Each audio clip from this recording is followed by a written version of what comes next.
Penipuan di internet itu udah macam-macam banget bentuknya dan juga modusnya, dan bisa menimpa siapa aja, termasuk juga kita para microstalker atau juga orang yang jualan foto di internet. Atau yang lebih luas lagi, menimpa banyak teman-teman freelancer yang lumayan sering dapat project di internet. Nah, gue udah lumayan sering juga dapat laporan modus-modus penipuan yang menimpa teman-teman, khususnya followers gue di sosmed. Bahkan ada yang ketipu sampai ratusan dolar. Dan di video kali ini kita akan bahas modus-modus penipuan tersebut dan gimana cara menghindarinya agar nanti kita nggak kena tipu juga.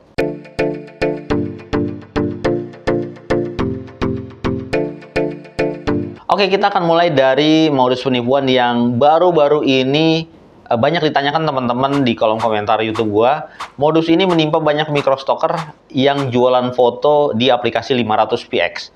Jadi modusnya adalah mereka ini karena memang akun penipunya lebih dari satu gitu ya, akan kasih komentar ke foto kalian yang kalian upload di aplikasi 500px. Komentarnya adalah mereka akan membeli foto kalian dengan harga yang ini menurut gue sangat-sangat mahal. Satu foto kalian akan dibeli seharga ribuan US dollar. Harga yang sangat fantastis untuk sebuah foto yang biasa-biasa aja. Ini yang ngomong biasa-biasa aja, fotonya secara visual biasa-biasa aja itu bukan gua, tapi pemilik fotonya. Banyak dari teman-teman pemilik fotonya itu sendiri bilang ke gua, sebenarnya fotonya secara visual gitu ya, dia yang nggak bagus-bagus banget. Tapi dia heran, kok si let's say penipu ini mau beli dengan harga ribuan dolar. Makanya mereka sebenarnya rada heran juga nih teman-teman yang nanya ke gue, rada heran juga. Tapi ya ini karena mungkin keinginan untuk dapat ribuan dolar, jadi pengennya sih percaya aja gitu, walaupun ini kayak percaya nggak percaya gitu. Nah, ini pinternya mereka, si penipu ini. Mereka memainkan psikologi kita untuk berpikir, wah ini kayak rezeki nomplok nih, nggak bakal keulang lagi. Dan ya kapan lagi jual foto bisa dapat ribuan dolar gitu ya, baru mulai jual foto tiba-tiba dapat ribuan dolar, kapan lagi bisa kayak gitu. Buat teman-teman yang udah lama jualan foto di internet dan udah tahu gimana konsep dan juga alur jualan foto di internet, mungkin nggak bakal terpengaruh. Tapi buat teman-teman yang baru banget terjun di microstock, jualan foto di internet, ini memang ya bikin ngiler sih ya, dan kayak antara percaya dan nggak percaya. Pengen nggak percaya tapi kayak sayang gitu ya, siapa tahu beneran ribuan dolar. Oh ya, mungkin banyak teman-teman juga yang belum ngeh tentang kasus ini. Gue coba urutin dari awal dulu ya. Ini berdasarkan laporan beberapa followers gue di via DM, khususnya di IG. Jadi ketika kalian memposting sebuah foto ke aplikasi 500px, di 500px ini memang agak berbeda sama Shutterstock. Jadi siapapun bisa kasih love, kasih like, kasih komentar di foto kita. Jadi si penipu ini akan kasih komentar di foto yang kalian upload itu, yang isinya mereka tertarik untuk membeli foto kalian seharga ribuan dolar. 20 foto dihargai 1.200 US dollar. Foto apa yang dihargai 1.200 US dollar? Tema fotonya sebenarnya random ya, karena si penipu ini sebenarnya nggak peduli foto apa yang mau kalian jual, karena tujuan mereka ini bukan untuk beli fotonya, bukan karena mereka memang butuh fotonya. Itu cuma modus aja untuk ke aksi penipuan selanjutnya. Selanjutnya mereka nanti akan mengarahkan teman-teman untuk komunikasinya pindah dari 500px aplikasinya ke aplikasi Telegram. Nah, di sana kita akan diarahkan untuk mengirim file fotonya dan juga mereka akan melakukan pembayarannya. Ada yang lewat PayPal, ada yang lewat Dana atau e-wallet lainnya. Dan pilihan metode pembayaran ini sebenarnya bisa pakai apa aja. Mereka juga nggak peduli kalian mau bayar pakai apa, karena bukan di situ poinnya. Poin penipuannya adalah mereka akan bilang sudah mengirim sejumlah dana. Ya, 1.200 US dollar tadi. Tapi dananya tertahan dengan alasan ini transaksi pertama mereka mengirim uang ke kita, dan disinilah modus penipuannya. Ini berdasarkan dari laporan teman-teman ya. Mereka akan meminta kita untuk terlebih dahulu membeli yang namanya Razor Gold Card, agar uang kita bisa masuk ke rekening kita, agar uang yang ditransfer itu bisa diteruskan untuk masuk ke rekening kita. Razor Gold Card itu apa sih? Kalau gue baca-baca di websitenya Razer.com, Razor Gold Card ini semacam virtual credit yang digunakan untuk membeli games atau item-item konten di games. Gue pribadi nggak begitu paham ya yang bisa dibeli itu apa aja yang berhubungan dengan games, karena emang gue pribadi nggak main games. Tapi intinya si penipu ini nggak mau beli foto kita, tapi dia mau jual atau mungkin affiliate dan seterusnya yang namanya Razor Gold Card. Kenapa gue bisa jump to the conclusion sampai ke kesimpulan itu? Karena sependek pengalaman gue selama 8 tahun ini jualan foto di internet, proses menerima pembayaran itu bisa langsung terkirim tanpa ada embel-embel kita tuh harus top up dulu, isi balance dulu, atau beli sesuatu dulu, atau malah ya harus transfer dulu ke rekening mereka.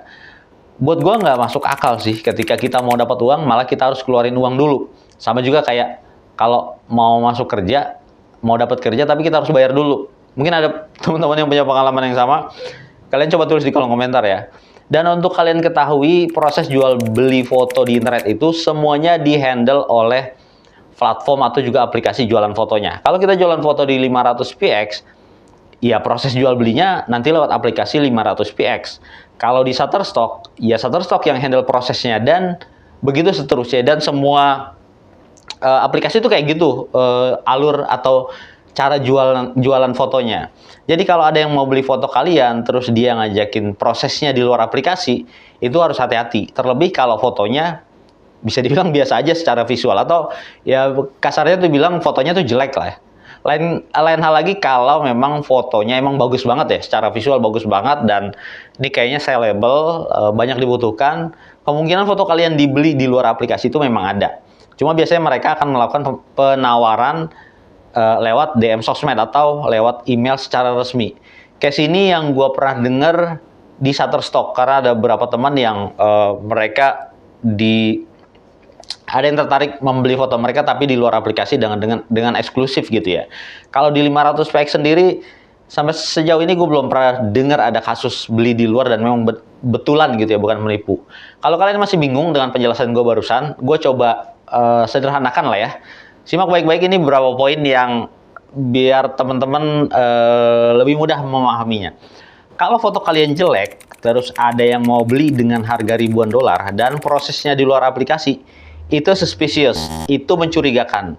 Nggak make sense, nggak masuk akal, dan gue saranin buat teman-teman semua, kalian abaikan aja penawaran permintaan tersebut.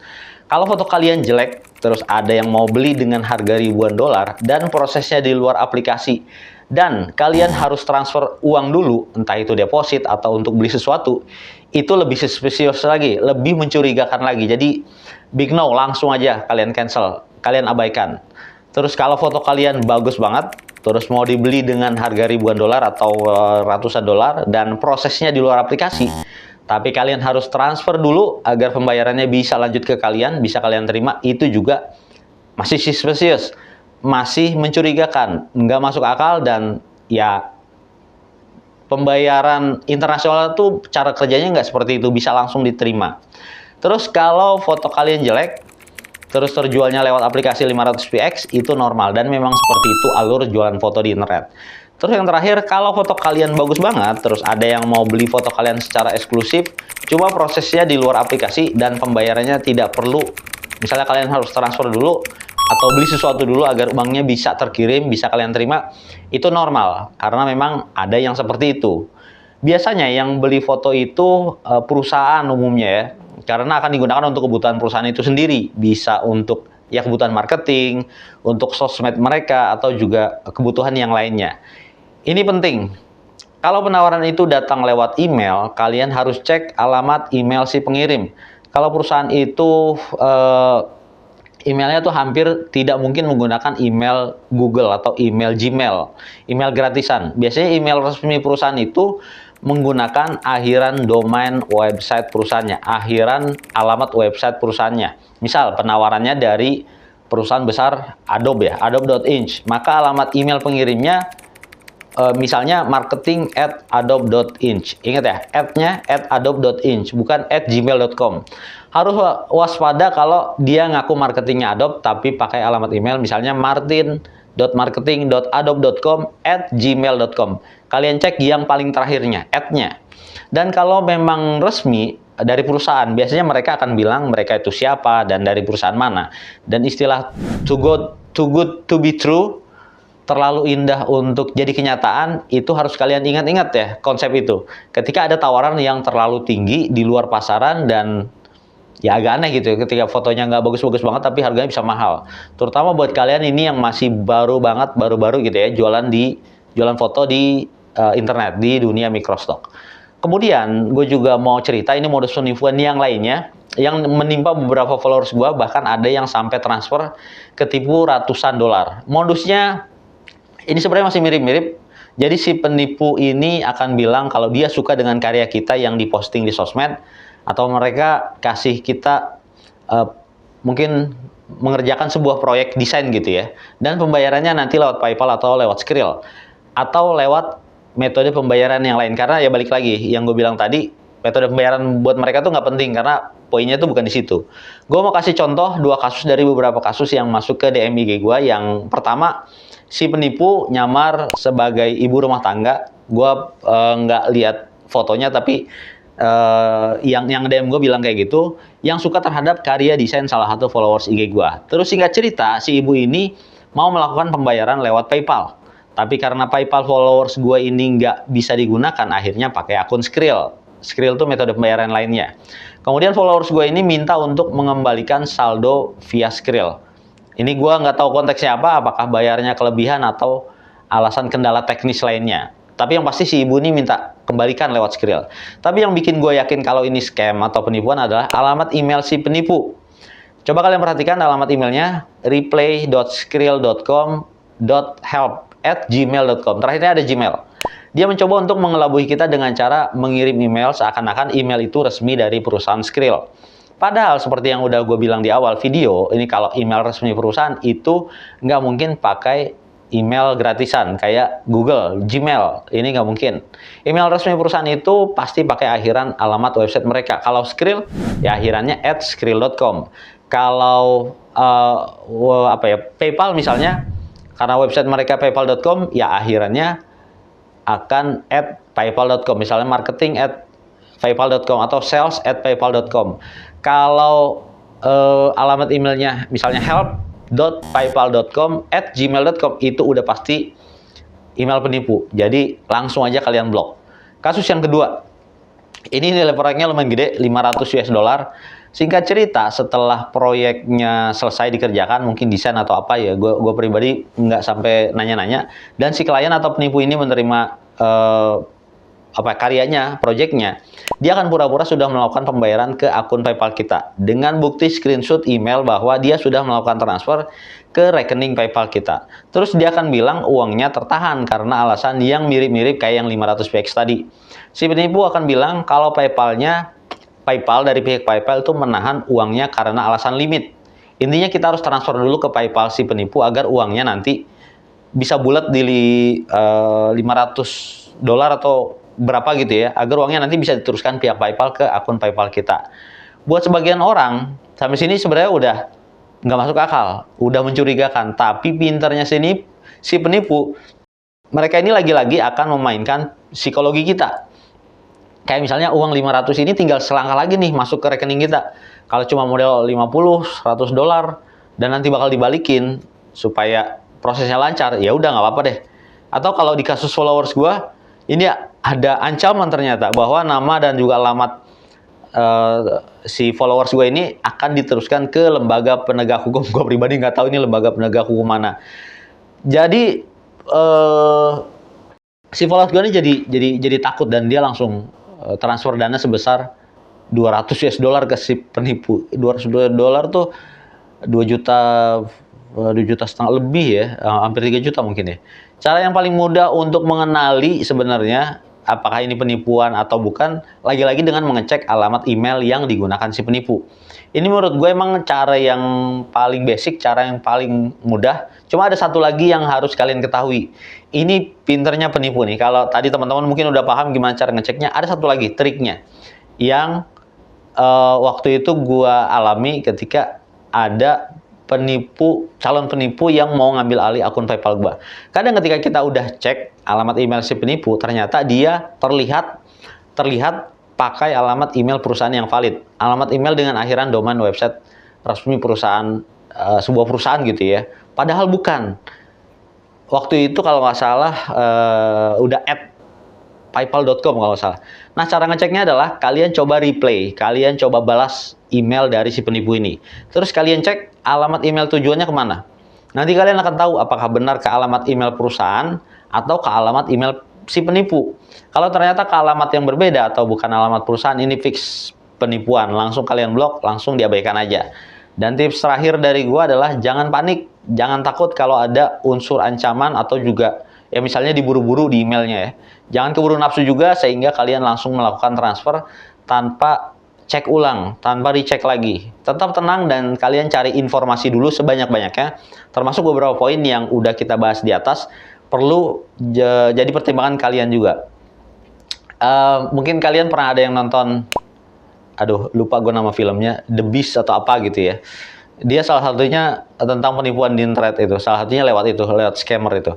Terus juga kalau kalian misalnya dapat email dari aplikasi sosmed, entah itu aplikasi yang terlihat dia itu dari Instagram atau dari Facebook gitu ya emailnya, atau yang lainnya, yang isinya akun sosmed kalian sudah dihack seseorang atau passwordnya sudah diganti oleh seseorang yang kita nggak tahu dan kalian harus mengklik tautan atau link di email tersebut untuk misalnya konfirmasi password dan seterusnya, kalian harus recheck lagi pengirim emailnya, jangan langsung kalian klik linknya.